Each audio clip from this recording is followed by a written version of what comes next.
Tourism Minister Alan Chastanet continues to be concerned about airlift from the island's major tourism markets. However, he is buoyed by positive numbers from key markets like the UK, despite an economic downturn and austerity measures to rein in debt. He says during a recent trip to the UK, officials got wind of a major marketing opportunity which could result in a tremendous windfall for the island. The people are coming out here within the next week to make the final decision, but suffice to say that we're in the final selection. And I'm really hoping that we can make an announcement very soon, because if we are able to do this project, I think it's really going to be a windfall for us in the UK market. Chastanet is cautiously optimistic about airlift from the UK. Increased capacity was cited as one of the contributing factors in the record year for arrivals in 2010. He says British Airways, with daily flights in and out of St. Lucia, has signed a code-shed agreement with a German air carrier, which augurs well for the island.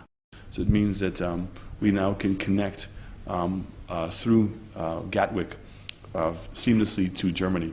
I think it's 3 cities that we're now connecting to. We're hoping to see that number expand. British Airways themselves have basically made Gatwick Airport a business by itself. So it has its own managing director and its own board.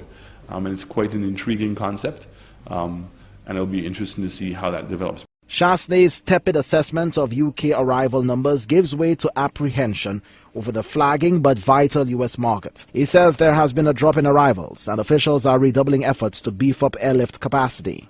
Sean Matthews, who's the chairman of the air board for us, Air Services Board, I know is, and he and Louis Lewis are very active now in trying to talk to JetBlue and American Airlines and Continental to see, or even US Air, whether we can, by November or so, see an increase in the capacity, because clearly we believe the numbers, the seat numbers out in the US market are below what our market potential are.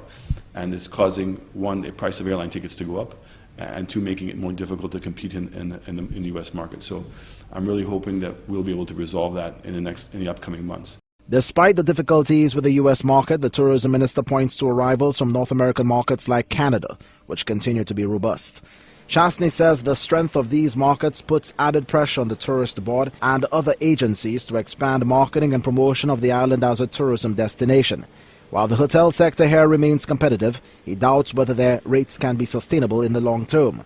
The tourism minister says officials must also do a better job of involving the hotels in broad advertising campaigns. Winston Springer Jr., HTS News, Channel 4.